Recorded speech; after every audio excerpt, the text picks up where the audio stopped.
Hello, welcome. Welcome to Turning Tides, Policy, Ethics, and the Promise of Clean Water, a webinar on the legal, ethical, cultural, and spiritual dimensions of clean water protection in the United States. My name is Karenna Gore, and I am the Executive Director of the Center for Earth Ethics at Union Theological Seminary in New York City. This center, which we often refer to as CEE, grew out of a deep inquiry into the moral and spiritual dimensions of the climate crisis.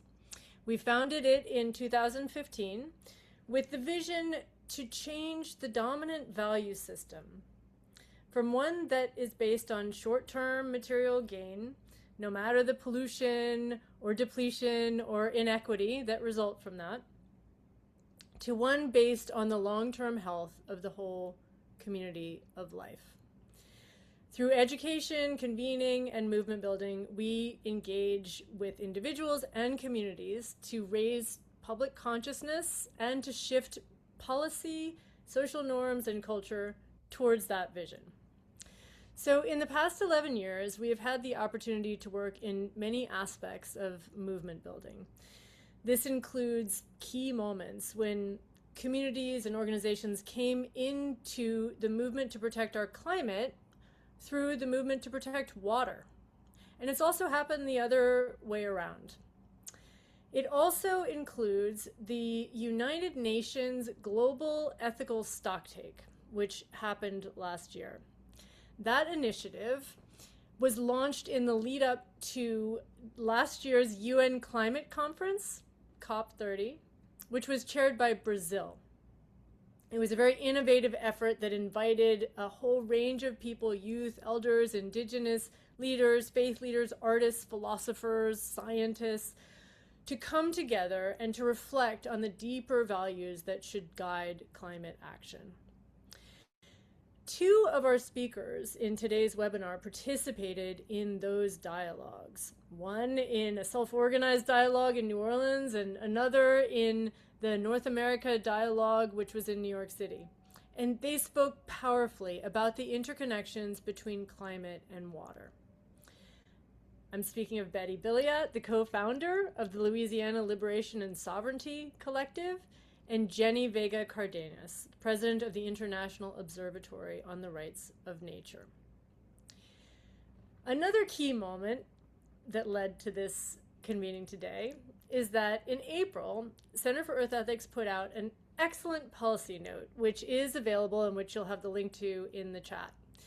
The lead author of this note, Turning Tides, is Maggie Greenfield, who herself has a long history of water protection, especially at the Bronx River Alliance, and who's been working with CEE for a few years now, including on the Global Ethical Stocktake. The report explores the status of water protection efforts in this country, the United States, since the passage of the Clean Water Act. And you'll hear more of the specifics, but it also goes deeper into those value systems and mindsets that have gotten us to the point that we are now and can help us to forge a path forward. So Maggie wrote this with some support and co-authorship from me, but more importantly from Paul Gallay, who is an expert in water and energy law. He is the former head and riverkeeper of Hudson Riverkeeper, where I serve proudly on the board of directors currently. And Paul is currently the director of Columbia Climate School's Resilient Coastal Communities Project, as well as a strategic advisor to the Center for Earth Ethics. So both of them are also featured in our webinar today. And I'm happy to say that we are in the very capable, wise hands as a moderator of Samira Sadiq, who is the Director of Strategic Initiatives at the Center for Earth Ethics and will facilitate the discussion today. But surprise guest, before I turn it over to Samira, and actually more than a guest, the leader of Union Theological Seminary, new president who began in July, the Reverend Dr. Lisa Thompson. We are so honored, will give us some brief word of welcome and remarks. And I want to say about her that she is an internationally recognized theological scholar and academic. She's a vocal social justice advocate and an executive and a faith leader. She brings so much experience in this and a really exciting vision for Union Seminary going forward. And we're very eager to be working with her. Very excited and honored that she's joining us here in her first month as the president of Union. And so now I'd like to turn it to President Lisa Thompson. Karenna, thank you so much for the very warm welcome. And I just want to say, on behalf of Union Theological Seminary, it is with deep joy that I welcome you all today. I want to begin by thanking Karenna Gore for her vision and founding the Center for Earth Ethics nearly 11 years ago. I was about to say just over 10 years ago, but it's 11 years. And your leadership continues to remind us that the moral questions of our time cannot wait, and they cannot be separated from the ground beneath our feet, the air we breathe, or the water we drink. So these are matters that are local and global. And today, this is the very gathering on clean water itself. You are holding us accountable to the questions and tending to the problems that are not out there on some distant shores, but genuinely right here in our midst. On September 2nd, Union will host its 190th convocation. And that means for nearly 2 centuries, we have unapologetically anchored ourselves at the intersections of faith and the public square. And it is my profound privilege to continue shepherding the legacy of not retreating from the world, but running towards it, because that's genuinely what we do here. We insist that any ideas or practices of faith that are unfinished until they touch the world around us. That means until they touch the streets, until they touch the courtrooms, the fields, the headlines, and even shape the quality of the air that we breathe. So for me, this is why the Center of Earth Ethics and your programs are not just programs, but they are not just additions to Union's work, but they are the soul of our work. And I mean that genuinely. The ecological crises that we face is not simply a scientific problem or a policy problem. These are values. These are values problems. And it is a spiritual crisis. And it is a crisis that demands communities to summon a moral courage of sorts. And that's what CEE does for us here. You are able to convene communities who are willing to muster the courage to attend to what matters most, not once, but over and over again.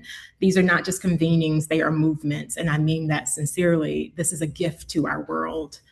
As Karenna mentioned, I've spent much of my own work asking what it means to take the everyday matters of life and help us read them as matters of faith. And I have come to believe that there are 3 discipline questions that we must ask over and over again. And that is, what do we value? Why do we value it? And how does that shape what we actually do in the world around us? But here's the thing, we do not ask these questions once. We have to ask them over and over again and revisit them over and over again as we continue to expand the table of interrogation. Because every headline about drought, about floods, about rising seas and poisoned wells is not just news, it's a theological text. And it is asking us, what do we love? Whom do we consider our neighbor? And what kind of ancestors do we intend to be? It is asking us what we are leaving behind and what we are willing to pay forward. This is important to me as I think about how I grew up on a rural farm in North Carolina. My parents grew up as tenant farmers and sharecroppers when they were younger. But my sister often tells the stories about the first home or first house my parents lived in when she and my brother were younger. It was a former slave shanty owned by the Squares. And so we affectionately called that house the Squares. There was no running water. There was no plumbing, only an outhouse and a wash basin. This is my sister and my brother. I never lived in that house, but somehow the memories of that house and how water access shaped our lives lives across 3 generations. And they still live with me. Younger me did not understand that I was being taught that water was not a commodity, that in some ways it's a covenant, It carries memories, it sustains life, and as it sustains life, it carries the sacred. From the waters of baptism to the rivers of ancestral crossings to the springs that Indigenous communities have protected long since before this seminary was built. We can be keepers of such sacred work or inhibitors of it. And I'm so grateful that you are here to be keepers of such sacred work. So today, as you gather under the banner of clean water, I invite you to hold these questions close for all of us. Challenge us to reconsider, what do we value? Why do we value it? And what will that require of us? Not someday, but today. Union is proud to be your host. I'm proud to sit here as president, and I am proud to be a partner with the Center for Earth Ethics as we continue to be fellow travelers in this sacred work. So thank you again, Karenna. Thank you all, and welcome to Virtual Union of Sorts. Oh, thank you so much, President Thompson. We are just honored and thrilled to have you as our leader. And thank you for those compelling words and for your vision and the way that you walk in the world. What an honor it is to begin that way. Thank you. And so now I will turn it to our moderator, my colleague, Samira Sadiq. And I'd like to say that Samira is the Director of Strategic Initiatives at the Center for Earth Ethics, and she has both the local and the global, so strong in who she is. She's from Brooklyn. She's very community-based, and she also has this global experience and consciousness and expertise, which her expertise in global climate justice and also the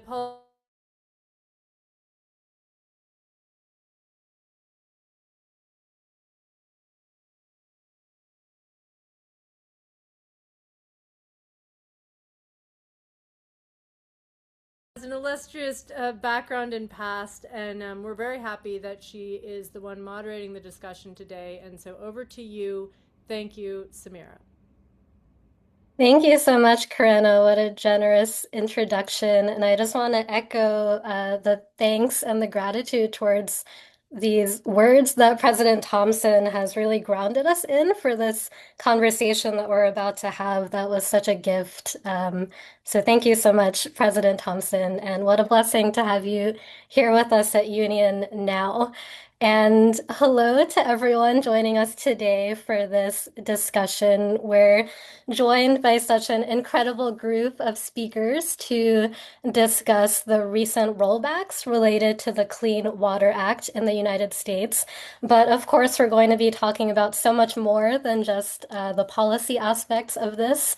And we're so thankful, as Karenna mentioned, to Maggie Greenfield, who is a consultant at the Center for Earth Ethics and really took a lead on spearheading this research here and working closely with Paul Gallay and Karenna on really exploring the status of where we're at with the clean water protection efforts in the United States, and more broadly connecting it to broader rights of nature movements and earth ethics issues happening really around the world. So in the discussion that we'll have shortly, we're going to be exploring not just the policy and technical and legal implications of what this rollback status means, but going deeper into the ethical, spiritual, and cultural underpinnings of this as well.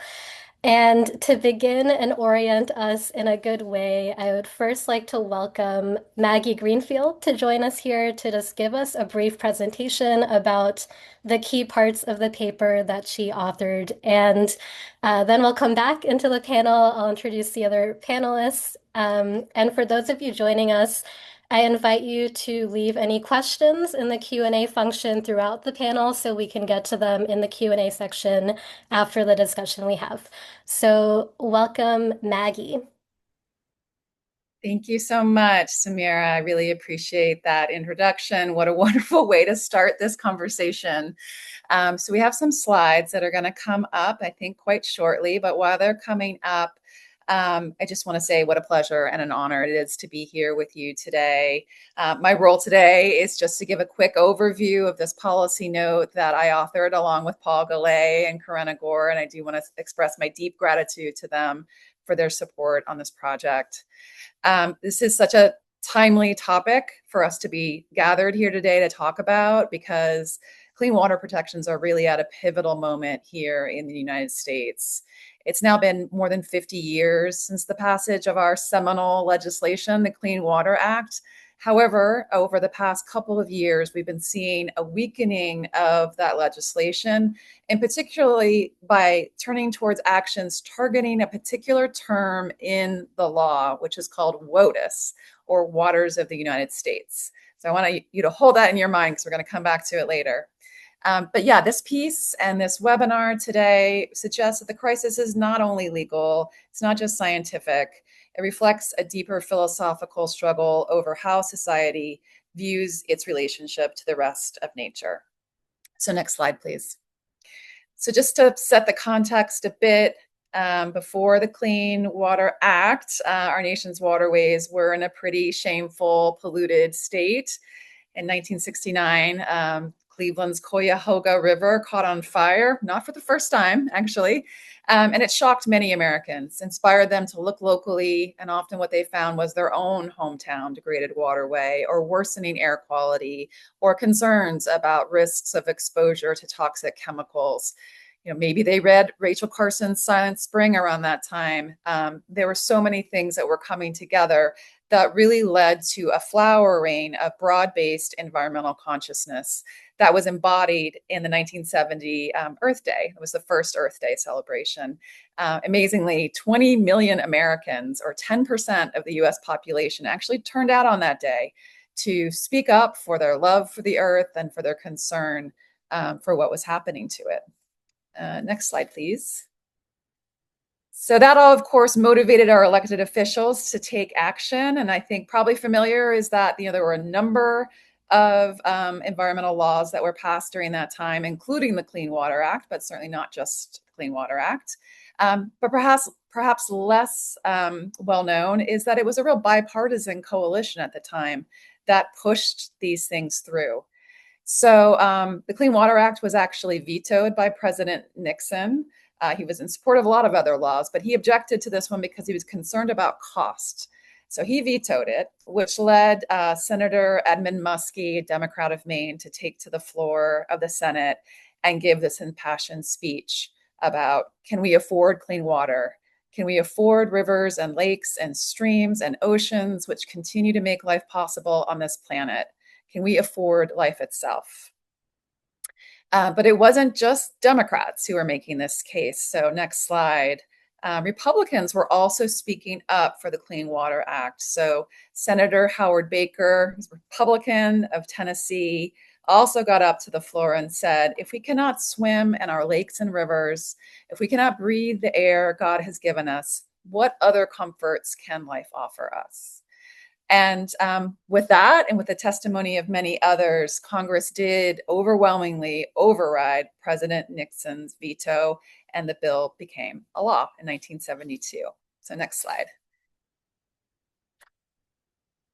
So yeah, the Clean Water Act, just a little primer on it, a little reminder of what it has. First of all, it has very ambitious goals. It had a goal of making all surface waters in the United States fishable and swimmable by 1983, and to eliminate all pollution discharge into them by 1985. So clearly we haven't gotten there yet, but this was this big aspirational goal that set the stage for the act to be operationalized by the bullets that are here on the screen, and I'm not going to go through them all, but just to say that these protections, as it was written in the law, only apply to water bodies that are defined as WOTUS, again, are waters of the United States. And that's a term from the legislation itself, and a term that was never very clearly defined. So next slide. As you can imagine, there's been a lot of debate about WOTUS because it's the central issue of if a given water body will be protected by the law. I'm not going to get into all of this here, but you can see there's a number of court cases and rulemaking that has happened over the years. It's all more documented in the policy note if you want to take a look. But the top level view is really that over the first 30 years of the Clean Water Act, there was a more broad, expansive understanding of the term waters of the United States, that it would include navigable waterways that would be protected, but also tributaries, ephemeral wetlands that may not flow all year, and even geographically separated wetlands that are hydrologically connected to the main stem through perhaps subsurface recharge. However, then around the turn of the millennium, the definition of WOTUS began to be narrowed. And most important to note is this case from 2023, Sackett versus EPA, which resulted in a definition of WOTUS that stated that a waterway had to have a quote unquote relatively permanent or direct connection to navigable waterways to qualify and be protected. So, common understanding of that is like, that probably doesn't protect wetlands. It probably doesn't protect ephemeral streams, but there was still some ambiguity there. So late last year, EPA and the Army Corps issued a draft rule that clarified and also narrowed that definition even further. So they defined in this rule relatively permanent to mean standing or continuously flowing bodies of surface water that are present year-round or during the wet season. And interestingly, they don't define what wet season means, which is a sort of scientifically unclear term. And it also, the rule does many things, but it also removes interstate waterways from coverage as well. So we're currently waiting for the final rule to come out. Next slide. But while we're waiting, of course, we're trying to figure out, well, what does this mean? And this is according to very rigorous analysis done by the Natural Resources Defense Council, 80% of the nation's wetlands would be unprotected by federal law if this rule goes through in combination with the Sackett decision. And more than 8 million miles of US streams would be unprotected. And what this would leave us with really is a patchwork of clean water protections across the country. So here on this map, you can take a look at the dark green and the lighter green states. Those are states that have either really robust or moderately robust clean water protections in place. They would see not a huge reduction in clean water protection. However, the states that are labeled here in red and blue have no state level protection or only a very minimal state level protection. So would see quite a weakening of protection in their states. As I mentioned before, also interstate waterways are not covered. So if you're in a state that has high levels of protection, there's actually no recourse then for accepting polluted waters from other states. And then one last thing just to point out here is that you see these red and blue states that have little or no state level protections. Those are largely in the West, which are more dry places where there's not permanent or continuously flowing water bodies often, where they are more seasonal or ephemeral. And so that question of what does that mean by the wet season really comes up. So we still have ambiguity even with this rule. So next slide. So there was a chance for the public to weigh in on the draft rule. Unfortunately, it was only 45 days and started just before Thanksgiving and ended just after New Year's. So it was a difficult time for people to comment, but nonetheless, the agencies received 220,000 comments from all over the country. And I read a lot of them. Admittedly, I did not read them all. But for the purposes of this policy note, I broke them into these categories. So I'm just going to kind of relay some of what came out of the comments. So folks expressed concern about impacts to drinking water quality, habitat for critical species, especially birds. There were comments that noted that filling and developing wetlands and ephemeral streams reduces their natural capacity to store and slow down floodwaters.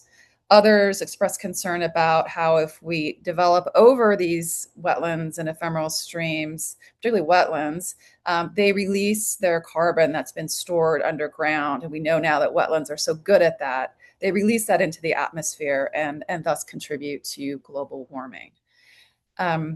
Cost was another theme that came up quite a bit. So flooding is indeed our nation's most frequent and costly natural disaster, and it's just increasing because of climate change. We're expecting big rain here today in New York City, so hopefully we won't see too much flooding come out of it.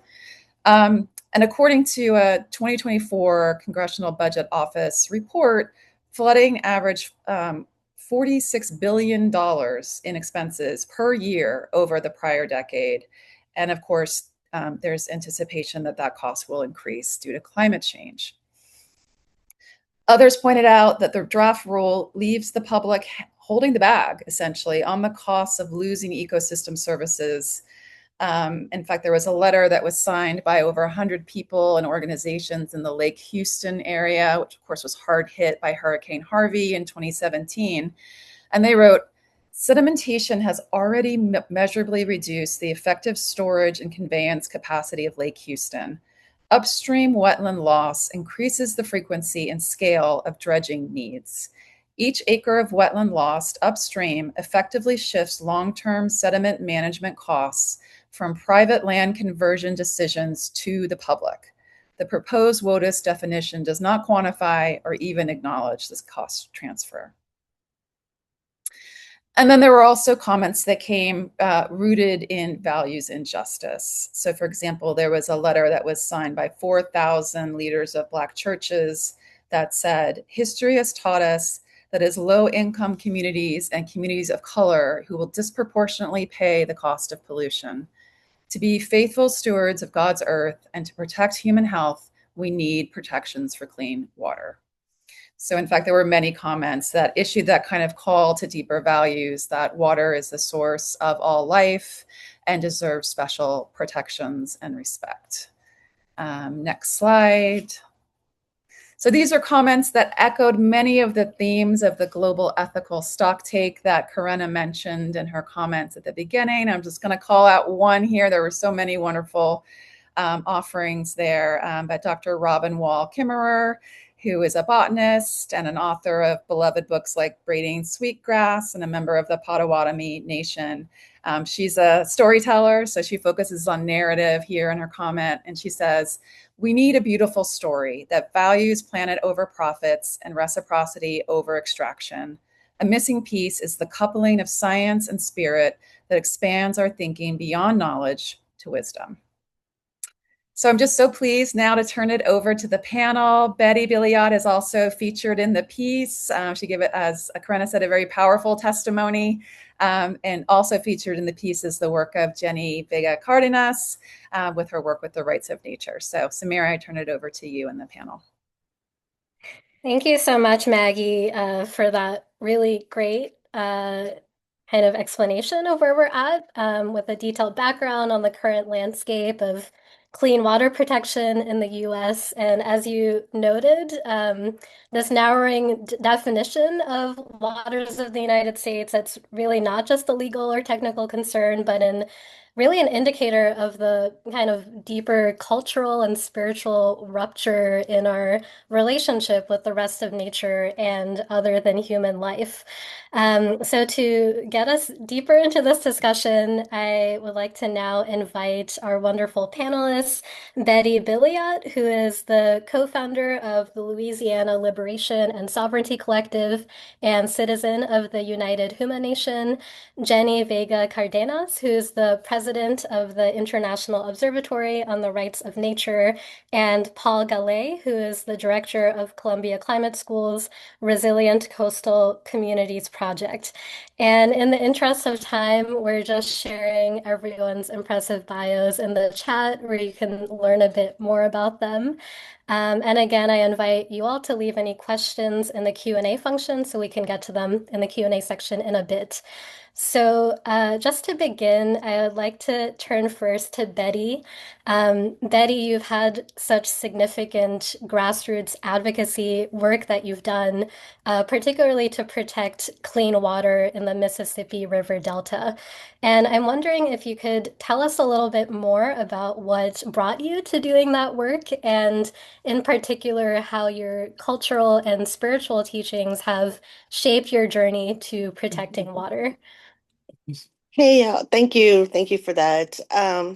So I came into this work kind of late in the game. I got involved actually just by chance, by doing something completely different. And stepping in for some of our tribal leaders at a time over a decade ago, and being present in some meetings and really getting the full scope of, understanding what being left out of the conversations mean when decisions were being made about our community, about our waterways, about a lot of things that were happening, where the decisions were being made in the city, and we live down here, in these little communities and bayou towns. So it just kind of went down the rabbit hole, and I've never really seen daylight since. And it's been a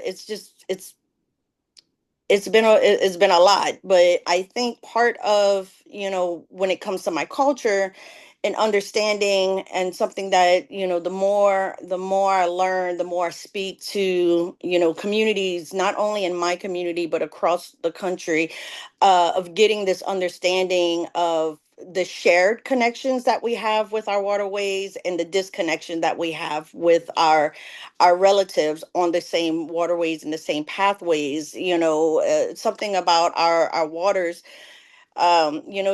These freshwater swamps, they provided shelter to our community when my ancestors settled down here, centuries ago. They provided nourishment. They provided, everything that we needed to survive and to sustain, to be able to help our nation grow at a time when, things weren't as, readily provided for us to be able to.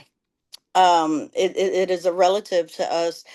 I think when it comes to our teachings, it just reminds us that we have to, when the waterways takes care of us, we have a duty and a responsibility to take care of the waterways. We sorry. um we have, tried for a long way to make sure, and now I mean, it's not even trying anymore, to demand that our voices are heard. This indigenous perspective to how water is should be taken care of, how it should be, understood in ways outside of this political lens that we have here in Southeast Louisiana. Because without what we have going on down here for our fishermen, for our shrimpers, for those that are still living off the land, we are losing a lot of that culture, that sustaining, and that ability to maintain. We are in the progress of forced migrations through climate issues, through political issues, through policies, and it's just a fight to be able to maintain our way of life down here. And working with the youth group that we have been developing down here, it's it's kind of a, breath of fresh air when we see the advocacy work that is growing, not only from our elders and our local communities, but these new generations that are coming up, and seeing that, there's this whole world out there that they're going to be the voice for. So I'm going to let it go from there. Let the next question go. Thank you so much, Betty, for sharing even just a little bit about that. This kind of deep reciprocity that there is with the waters that your communities have, and the kind of that deep well of resources of cultural and spiritual resources that really ground your advocacy work is so powerful. And so I want to go now to Paul. Paul, just given your significant understanding of the legal and policy landscape here, I'm wondering if you can tell us a bit more about how this particular moment of weakening clean water protections can compare to past instances of environmental rollbacks in the United States. Amira, I'm happy to do that, and thank you for the question. Thank you also to Maggie and Karenna for inviting me to be part of the Turning Tides paper. And thank you especially to my fellow panelists for the work that you do, which is so inspiring. So I worked for the New York State Department of Environmental Conservation in the 1990s. I did clean water enforcement. I worked with EPA a lot. And I also worked for a Democratic governor, Mario Cuomo, and a Republican governor, George Pataki. I thought it was a time when politics was secondary to the environment. Of course, there still was politics. I mean, at its peak in the late 1990s, EPA employed more than 18,000 people. Even in the Reagan era, there were 14,400 staffers. Turn the clock forward to Trump 1, and it's 100 fewer than even at the Reagan era in 2019, and the mission's bigger. Depletion of the Ogallala Aquifer, PFAS chemicals in our drinking water, rises in harmful algal blooms, worsening flooding and storms due to climate. These are the 21st century equivalents of the Cuyahoga River catching on fire in 1969. And if anything, we need a bigger force enforcing environmental laws and figuring out how to solve these problems, not a smaller one. So, and as I say, by the time of Trump 1, it was 13,750. So just a little less than 1,000 fewer than in the Reagan era, but more than 4,000 fewer than in the 1990s. It went up in the Biden presidency to over 16,000. But by September 2025, EPA had cut down to just over 12,000. And that was a cut of roughly 4,000 staffers in just less than a year. Extraordinary.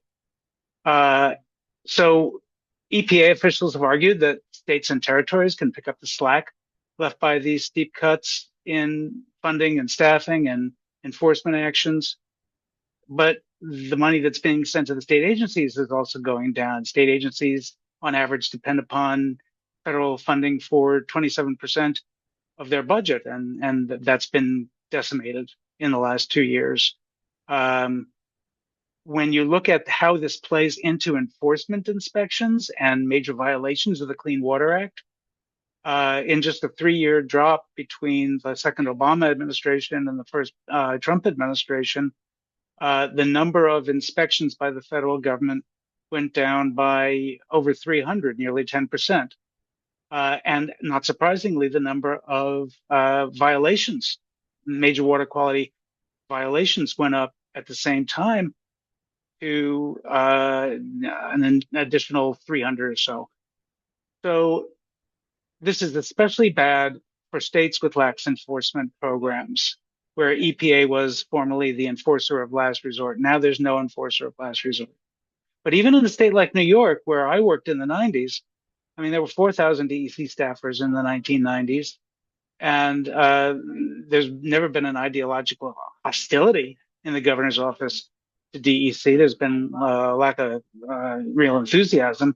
But, it's gone from 4,000 staffers down to 3,300 staffers. That's a cut of over, almost 20%. And that's a even bigger cut in the division of water. So what we have is fewer people doing more work with less resources to support and more of a culture and a climate hostility to regulation.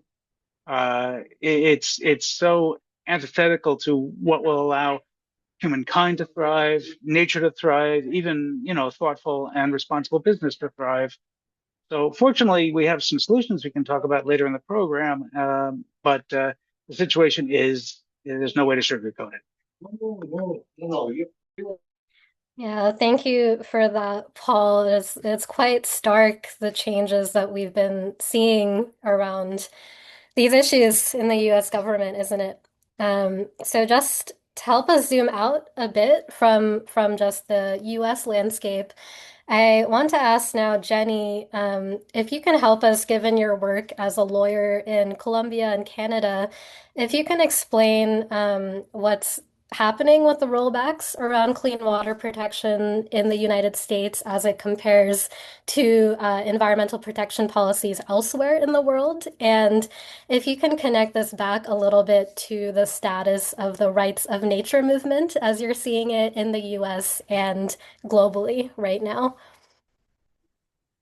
Yes, Amira, thank you so much, first of all, for the invitation. Especially thanks to Maggie and Karenna for sending me this beautiful paper. It's very clear, and it reminds me a lot of my research when I did my PhD on water law, comparison between the United States, Canada, and Mexico. So I think it's important to acknowledge that human beings, we have the tendency to forget. So we forgot what happened in the Cuyahoga River. So just to imagine a river that got fire is like unbelievable. So it takes or a lot of ignorance or voluntary blindness. But in fact, environmental disaster fade from our memory, but pollution doesn't disappear so easily. And we need to understand that everything is connected. So water, biodiversity, and human health. If we pollute water, we are polluting biodiversity, the ecosystem, and at the same time, we are affecting our own capacity of survival because we are part of the ecosystem and we are not separate from it. But we need more evidence, more scientific research, and also we need to let the people know in easily terms what the science is telling us. And what is the link between water, the quality of water, and the impact in our health? To know more about emerging contaminants, water pollution as a public health issue, just to raise awareness. And of course, environmental rollback is an international difficulty in these times. It's very hard for NGOs, for people who are fighting for protecting the environment at this moment, but it's also an opportunity because every person has a role to play. Each of us, we can do an important change. So this is not the time to give up. When I read the paper Maggie wrote, I was very inspired by the quote of Reverend Ben. And he said, we need to change the narratives. And that is what Rights of Nature does. It changes how we see ourselves from owners to members of the Earth community. For example, the Magpie River here in Canada, that is the first river that obtained its legal personhood, it changes the narrative. Now it's a story to be told, to see who fought to protect the Magpie River, to give rights. And now we cannot do anything without asking or without considering its rights. Because when we protect water, we protect ourselves. And that's what the Innu community here taught to us. They said the Magpie River has sustained the life of Innu community for many centuries. Now is the time for the Innu people to protect the river. And of course, traditional environmental laws has a lot of limits, a lot of exemptions. We give the right to pollute, but we need to change the paradigm, to see that maybe a new paradigm of rights of nature can be better because we could have guardians and give the ecosystem a voice. And this is very important, that voice, because this is a basis on any juridical system. So the right to be heard, procedural fairness. before doing something against anyone, we need to hear the right to be heard. And this is the right that we are giving to natural ecosystems, to river, to be heard before doing anything that can harm them. And who can represent a river? Local communities, because they can represent the interests of the territory, but also indigenous communities, because they have the roots, very profound roots on the land, as Betty explained to us, is a relative. And we have learned a lot with indigenous communities to see how their knowledge, traditional knowledge, can translate the voice of the river. And also science. Science can translate very well the voice of the river because they know. So in order to avoid ignorance. But also I think depoliticize water. So that it's not a question of depending on elections, the right or the left wing. No, it's a responsibility for everyone. So it should become a permanent legal and ethical commitment for each one of us. So give the power to communities. And as Reverend Ben said also, don't fight just to fight, but fight for winning and create lasting change. Thank you so much, Jenny, for that wonderfully simple explanation for a quite complex issue when we're thinking about rights of nature and reciprocity and who should be the voice for that, who should be involved. So now I'd like to welcome back Maggie into the discussion because we've really covered a range here of the spiritual and cultural underpinnings of this issue, as well as the legal and technical implications. And there's quite a range of where we're at with these environmental protections of water in the US and around the world. So I'm curious to ask each of you if you could speak a little bit about where you're finding hope in the movement for clean water protection, whether in the United States or elsewhere, and as well where you see are the biggest hurdles for clean water protection. So maybe start with the hurdles and then we can get to the hope aspect of it. And I'd like to ask Betty first.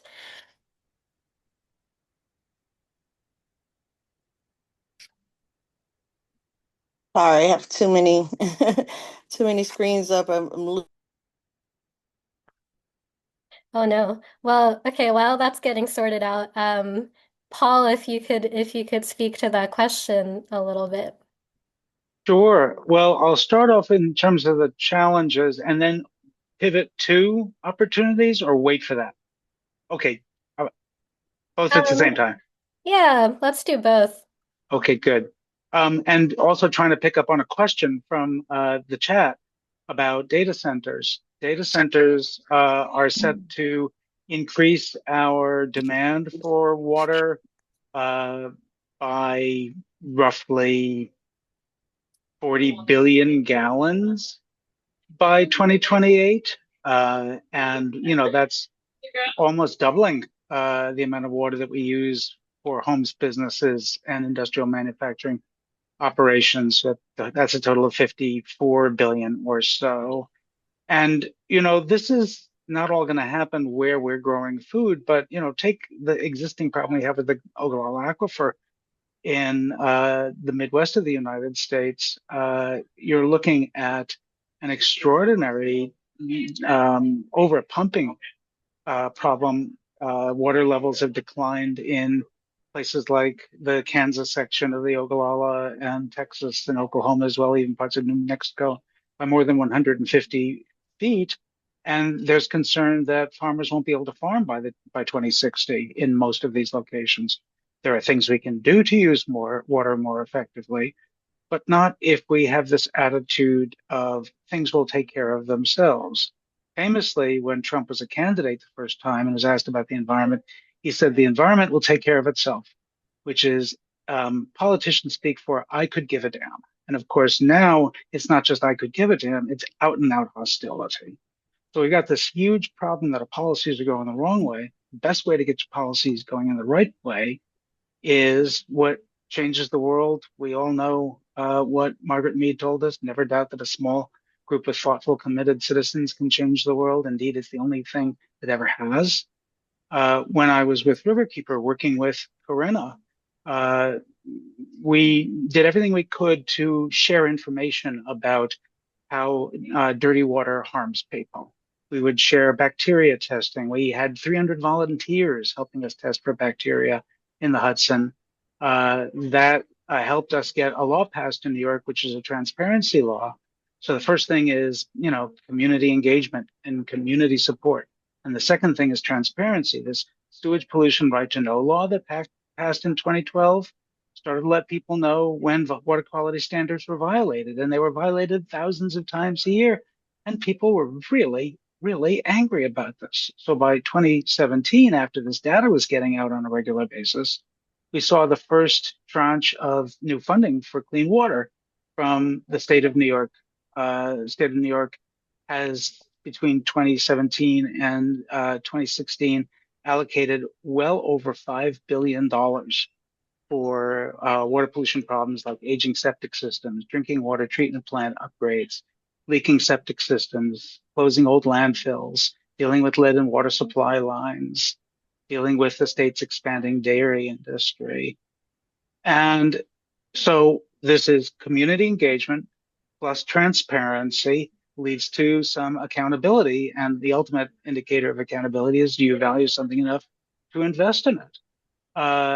We were proud to see all those coupled with even more ambitious goals like the Emerging Contaminants Protection Act in 2017 that helped New York get out in front on dealing with PFAS chemicals. In 2020, DEC, New York State DEC, also started a new drinking water source protection program going back to the old school stuff from when the Clean Drinking Water Act was first or funded and passed. And each year, 30 cities, towns, and villages get money to develop contaminant track down and reduction programs to improve their water supplies. So, what do we need? We need a multifaceted program of inspection, enforcement, compliance assistance, and investment, supported and spurred on by citizen science and broad public disclosure of water pollution incidents. And if you have those things, it's going to be awfully difficult for somebody like Donald Trump to do the damage to clean water and the rest of the environment that he has been so successful in doing. I got it back here first. Thank you so much for that, Paul. I'd like to ask Betty again, if you could speak a little bit to what you see as the biggest challenges in this movement right now, and on the other side of that, what is giving you hope? So I believe some of the biggest challenges here in Southeast Louisiana is definitely the increase in industrial infrastructure, the oil and gas industries, LNG terminals that are being greenlit across our entire coast of Louisiana, from southwest to southeast Louisiana. And the reduction in the water protection and policies that they have. So industry's going up and the policies are going down. Our fishermen, a lot of our fishermen across the entire coast are being affected. So those are definite hurdles, especially being in Louisiana, being a heavy red state, being a oil and gas state. We have this way of just inviting industries in, and with all of these incentives that is just hurting us. It's just hurting us locally. It's hurting us politically, financially, and in all of those ways. And of course, the hope is always going to be that more and more people realize that, everything that they have thought in ways that were going to bring us out of the situations that we find ourselves in politically and everything else are actually the things that are holding us down.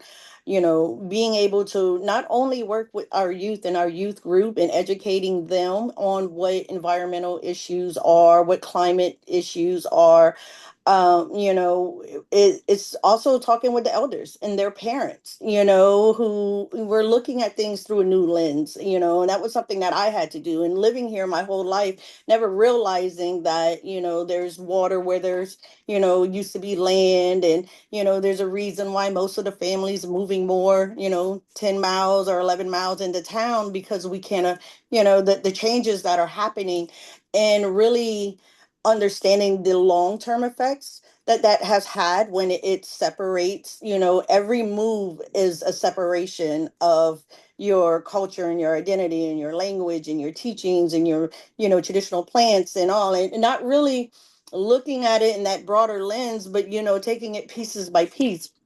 So being able to reconnect not only our youth, but some of our elders who when this is the way that it's always been, is not really the way that it's always been kind of view anymore. And really understanding those changes and how we've just let things go for so long, not thinking about these long-term effects that are affecting our younger generations, my grandchildren and future grandchildren's situation.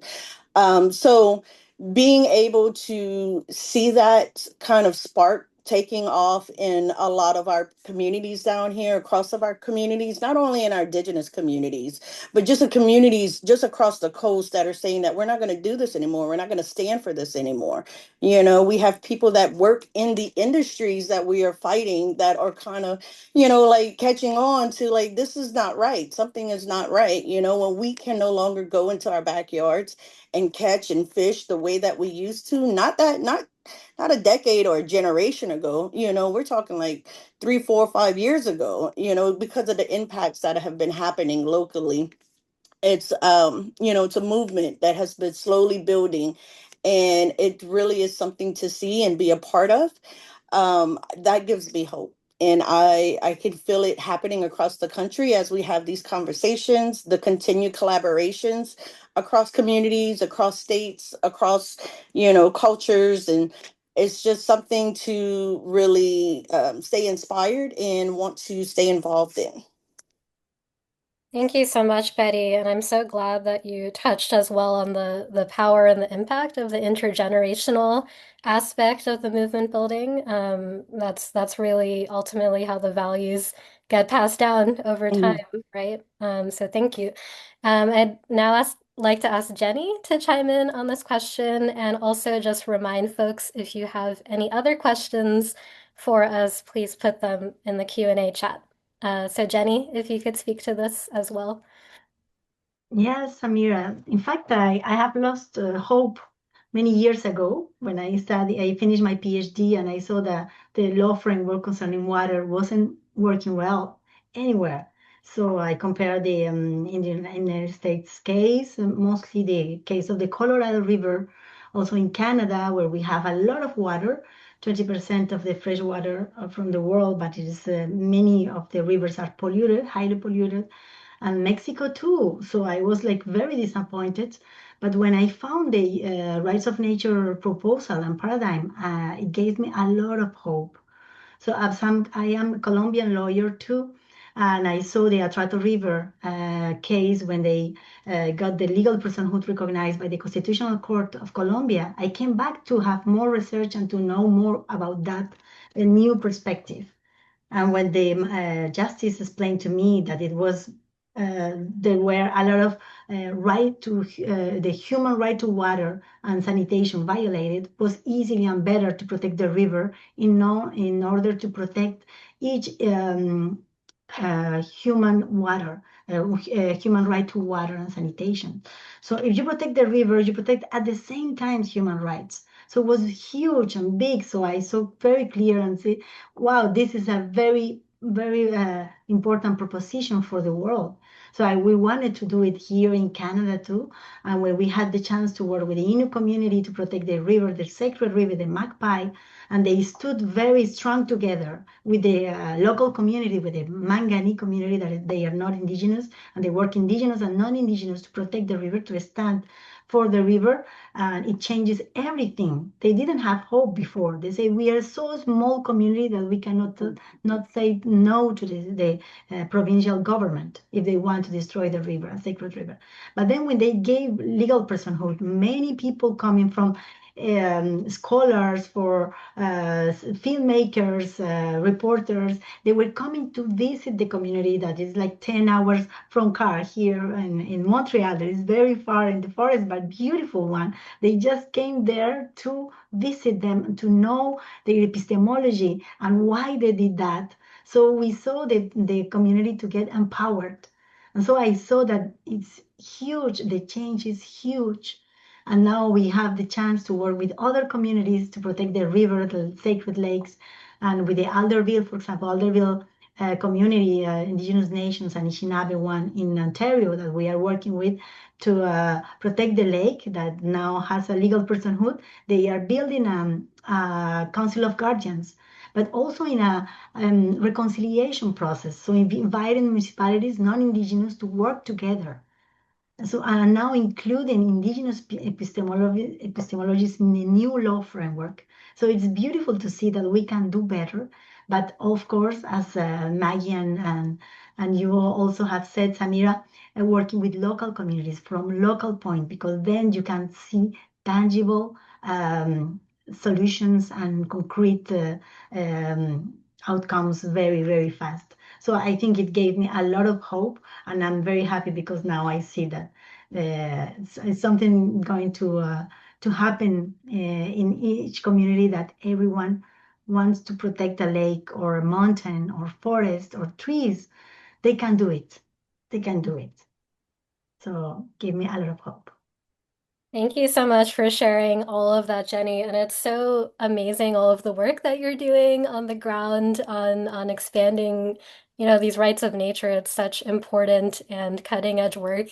So thank you as well for sharing just a little bit about what you're doing.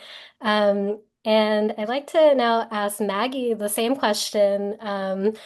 You've also done such wonderful work, particularly on waterways in New York City, and I want you to be able to share a little bit about your work and what you see as the challenges here, and also what's giving you hope in the movement.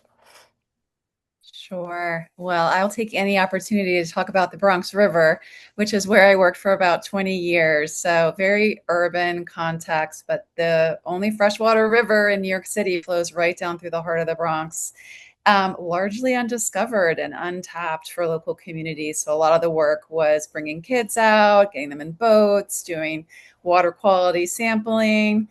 And just for many people, having that exposure to nature, that direct contact with your local water body, and then zooming out to talk about, well, what does a combined sewer system mean related to the Bronx River? It gives everything such a different context when people feel really locally connected to their waterway or their bioregion.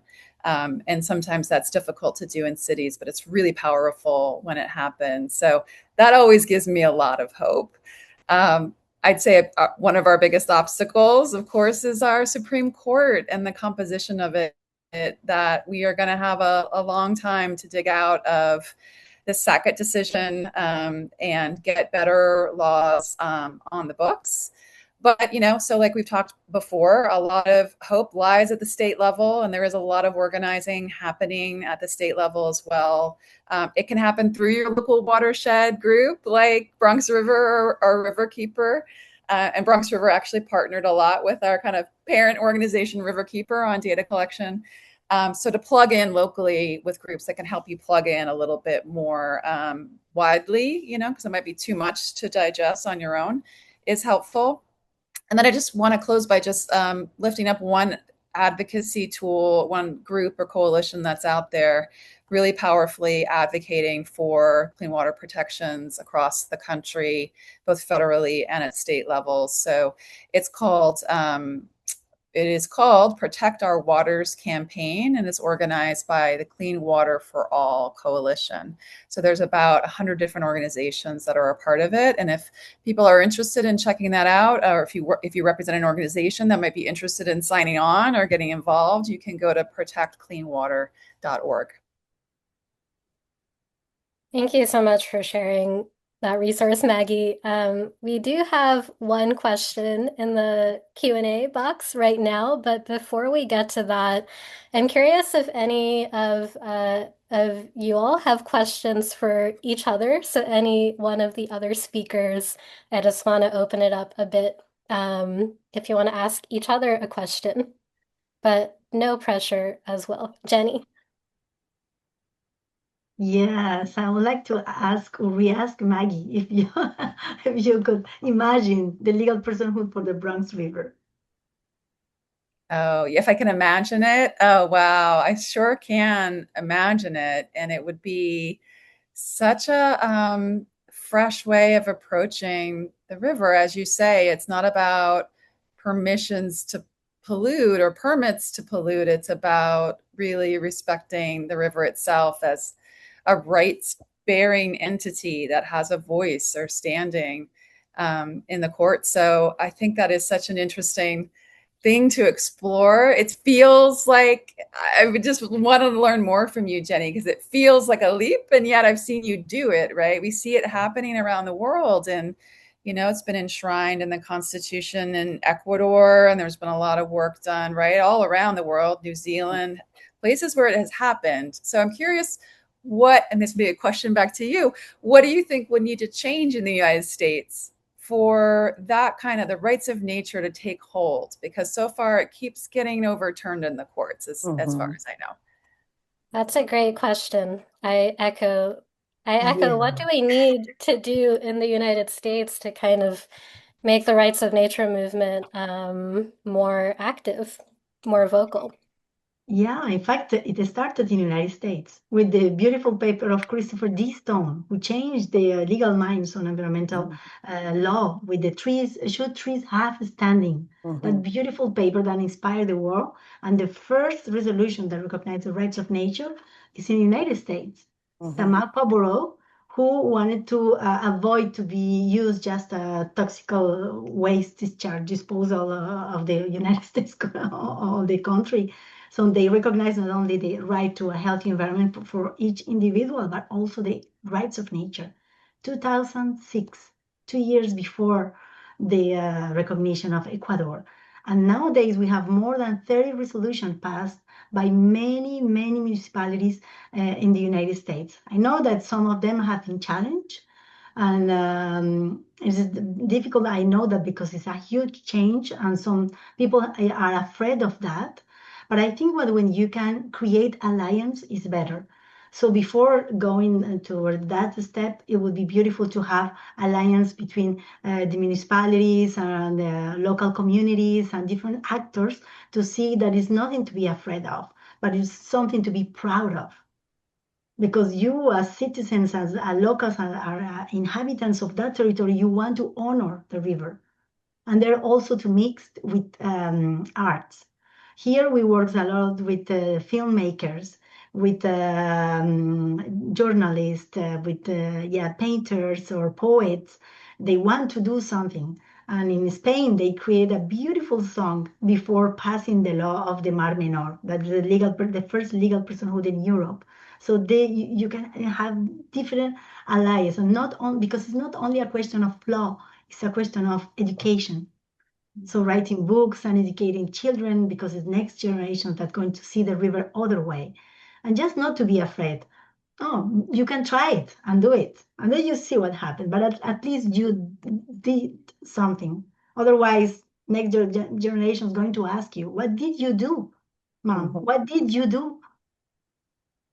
Yes, thank you so much, Jenny, Thank for you. that wisdom. There is a relevant question in the Q&A box, kind of related to this. So the question from Janet is, how are citizens informed that their actions related to consumption and lifestyle, etc., actually have an impact on environmental degradation? So this could be about degradation more broadly, or specifically about water sources. So if anyone would like to speak to that, please. I can take a quick crack at it because it's something in that we talk about often in other organizations that I'm a part of is like self accountability. We have to understand that we all play some sort of role in a lot of the ongoing issues and fights that are happening.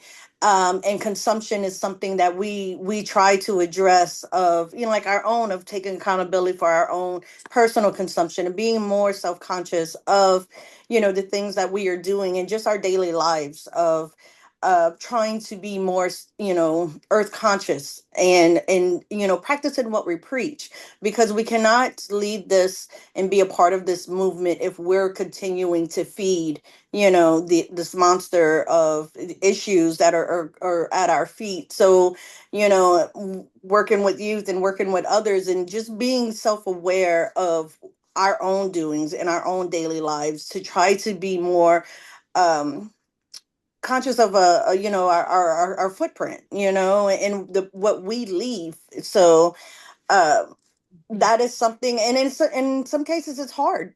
Some cases it's hard when we're using all of the devices and our smartwatches and everything else, and we do hold each other accountable on some things, make ourselves understand that it is an issue. It is an issue that we all have to address, even in our own households. So Yes, thank you, Betty. Would anyone else like to take a stab at this one? No. Well, one question that I'm interested in, which we haven't discussed beforehand, but is kind of a seemingly basic question, which is we're kind of focused on water right now. Like, water is the element we're looking at within the broader environmental degradation context. And what is it that you all understand about water that connects people more deeply to issues like the rights of nature or climate advocacy or environmental movement building? Because we have talked a little bit about, water is oftentimes the thing that brings people into the climate movement. It's the relationship they have to their local river or their stream or the ocean. Um, and yeah, I'm just wondering if any of you would like to speak to that as well. Hey, would you like to go first? go ahead. Whoever, Well, yeah. so I say this from where I am in central Ontario on Lake Duborne, which is on the north channel of Lake Huron. And certainly half the reason I'm here is because it's pristine, it's alive, it cools you down at night. And there's nothing like looking at the stars at night here in Blind River. Every once in a while I get the Northern Lights, but I haven't gotten that too many times. But then again, there's also the more, gut level fact that you can survive for a pretty long time without food relative to the amount of time you can survive without water. Everybody's drinking water every day. Everybody knows that it needs to be clean for them and their families to be healthy. And so it's consistently the most seriously taken issue in any survey when it comes to environmental concerns that people have. But I think all of those things really, it's almost indescribable, ineffable how people feel connected to water. Uh, and so it's a bit of a mystery in addition to all those more prosaic things. I was going to say, I think we need President Thompson to come back and join us, because she spoke so powerfully at the beginning about the power of water and the connection of water to ritual and ceremony and so many different cultures. It is something that is so elemental. It's kind of like where we came from in the womb, to what we rely on this planet. So I almost want to go back and quote her from some of the things she said at the beginning. Yes, thanks so much, Maggie. Anyone else like to reflect on this? Yeah, I think, oh yeah, Vicky. No, go ahead. No, you first. No, water, our relationship with water is for us down here on the coast, people people understand and they see, we face a lot of hurricanes down here. We face a lot of, climate, storms, and it doesn't take a major hurricane down here to bring in the waters and the floods. Just driving down here and seeing our homes, 15 feet in the air in some places and higher than that in other places, in different parishes.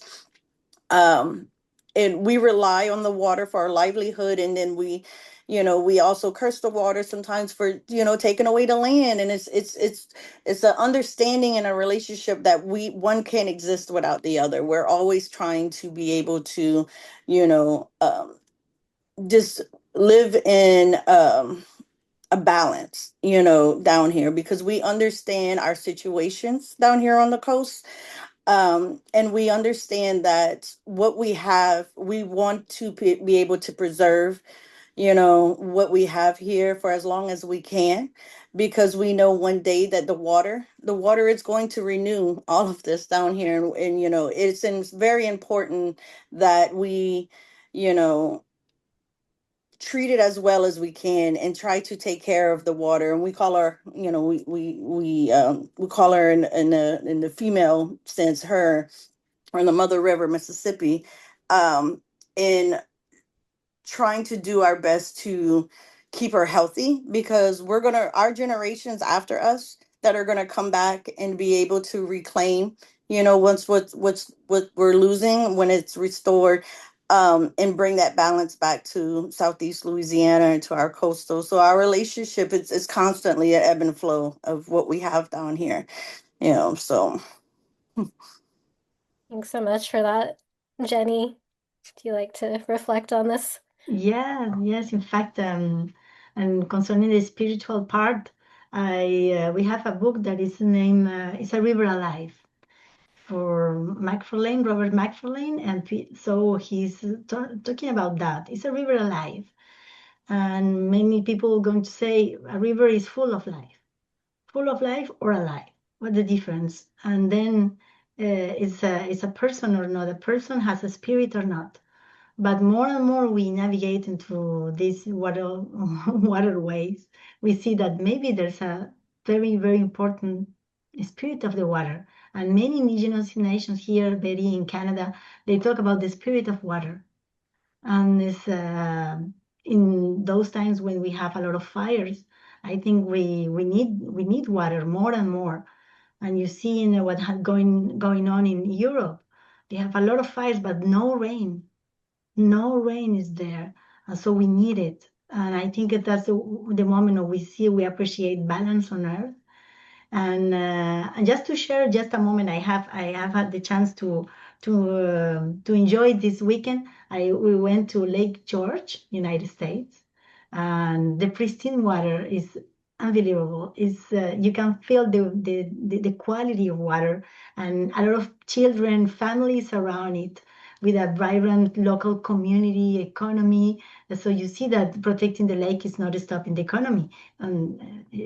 Diverse you're going to provide beautiful quality of life for a huge community, and that each lake deserve also to have that future, because it's not the only future for the lake, but the whole community that surrounds the lake.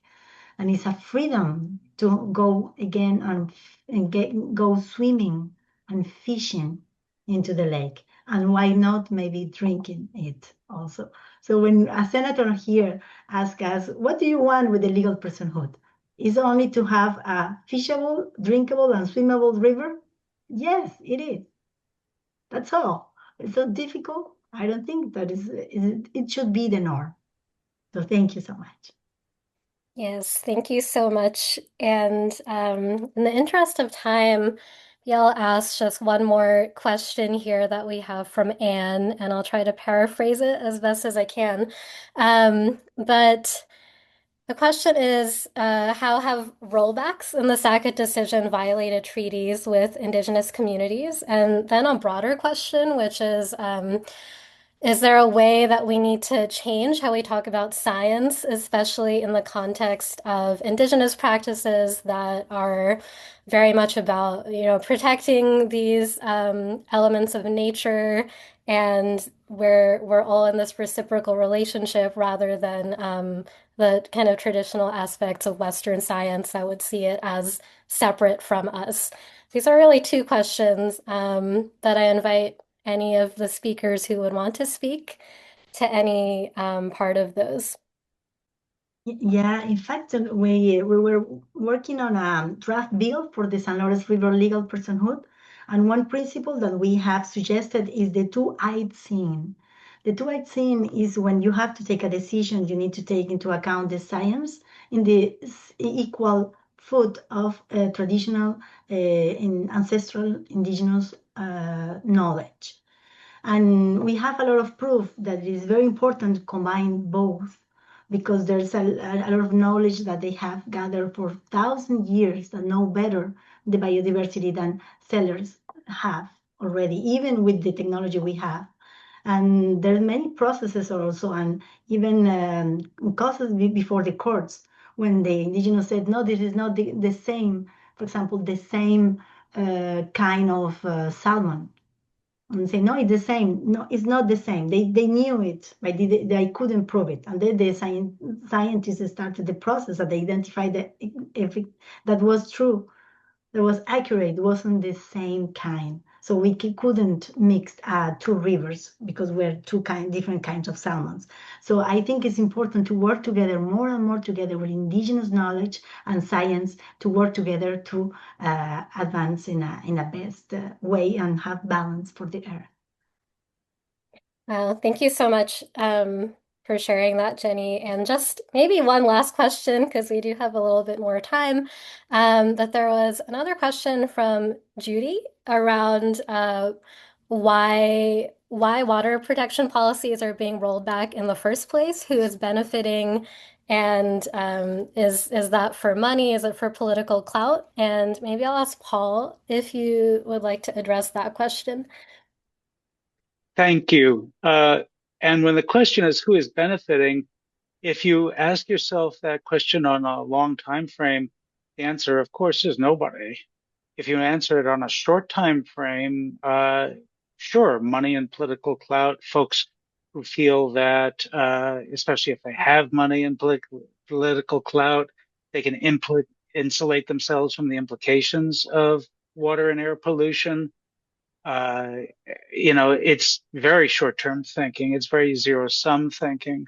It's also irrational because climate impacts, water contamination issues will catch up with you. It could be that the upstate reservoirs in New York State become too polluted to allow unfiltered consumption, and then the city's got to pay $10 billion to build a filtration plant. It could be that your transportation line is undermined to a degree where you can no longer use this commuter rail line, or this airport is underwater too frequently. There's no pulling up the ladder. There's no circling your house with this enormous fence when it comes to the water issues that some people think that they can get around. But yes, in the short term, there are corporations and other interests that want not to invest in clean water. Famously, the Halliburton rule during the Bush administration that exempted fracking residues from Clean Water Act treatment. It's as I say, it's deeply flawed and very short-term thinking. Thank you so much, Paul.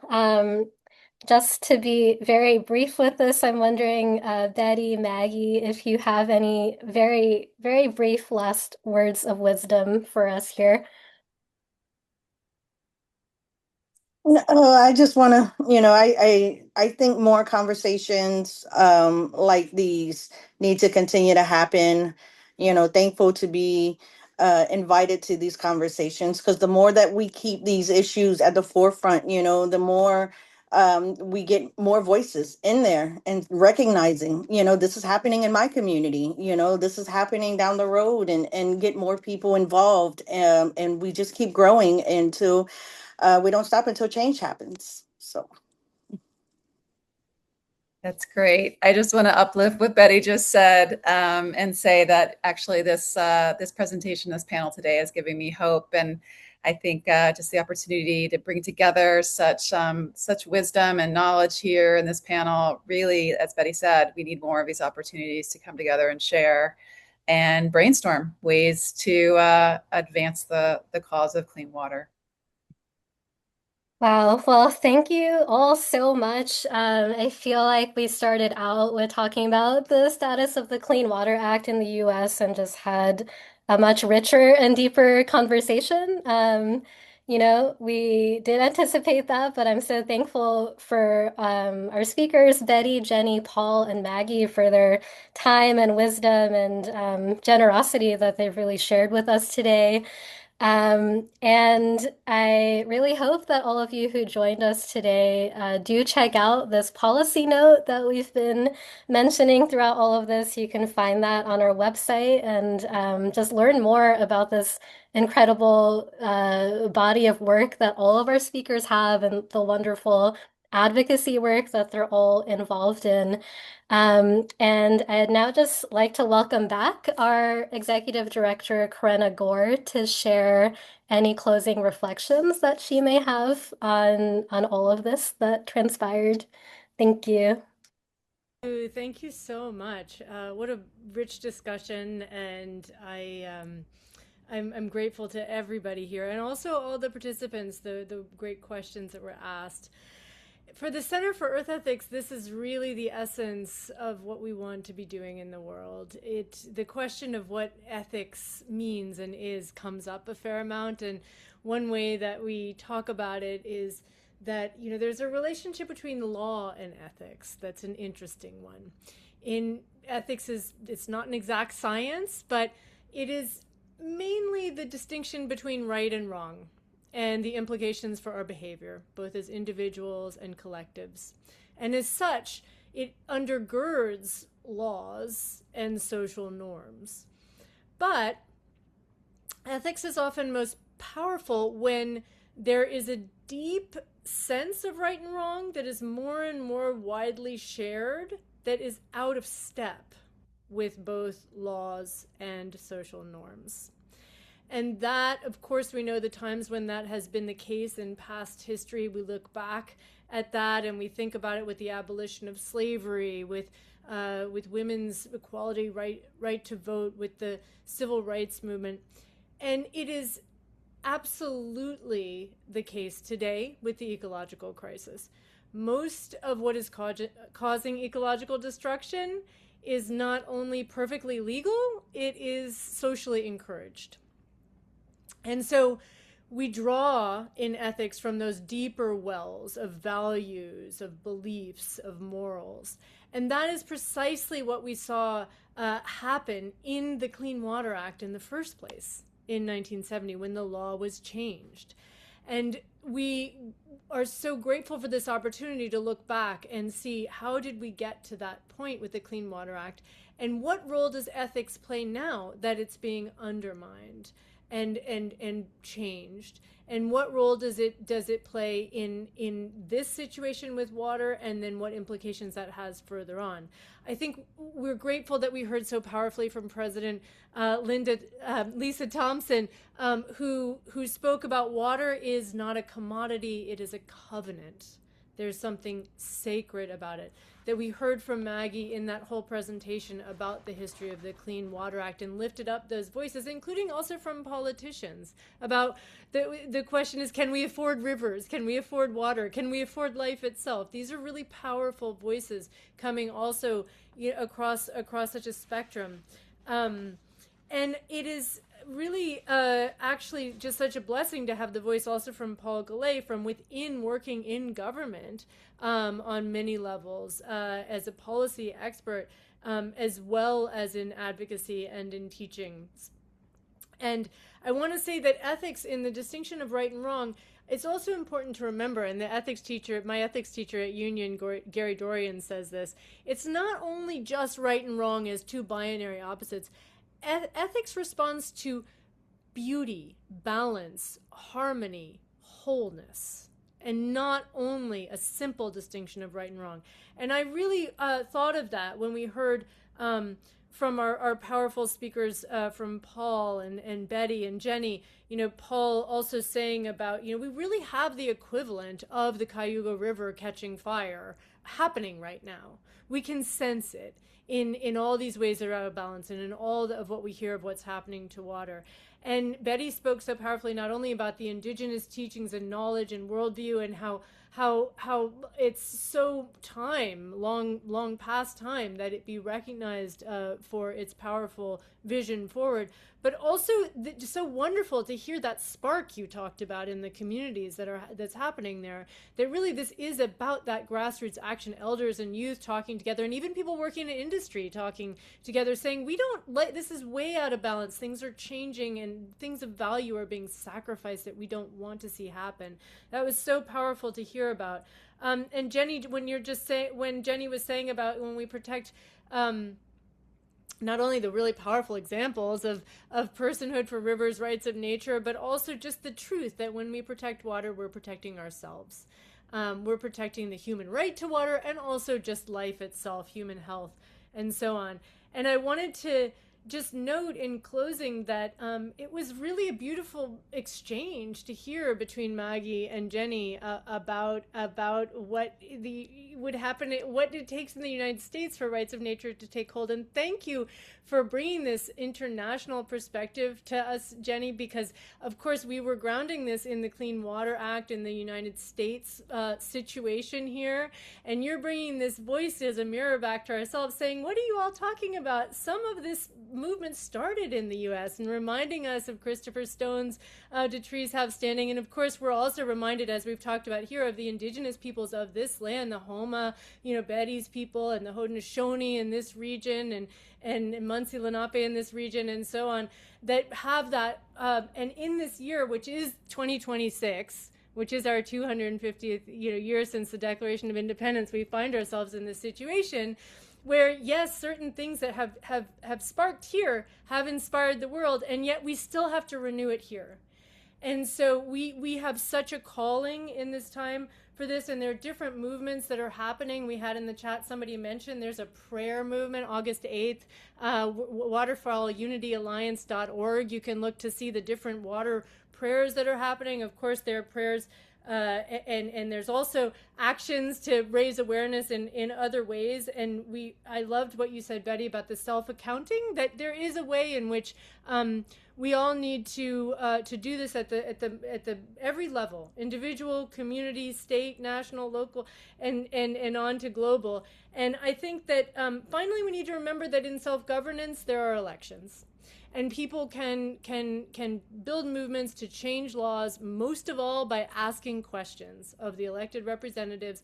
And often people are shy to talk about these most important things because it feels like a vision far off in the future, where we will have this world that we know we want and need to sustain life. But let's ask those questions in this next election cycle, and let's push it forward like that.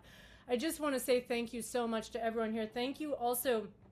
We have folks behind the scenes at Center for Earth Ethics that do work on these webinars, and so to Ned and Tim and Taylor and Jeannie and Clara and Rosie, thank you so much to Samira Sadiq for being such a wonderful moderator, and thank you, of course, to our speakers, to Paul, Maggie, Jenny, and Betty. It's been such a pleasure to be with everybody here today. We hope that you will read the report Turning Tides, that you will share the recording of the video, that you will sign up for newsletters, Center for Earth Ethics, and join us again in the future. Thank you so much to everyone.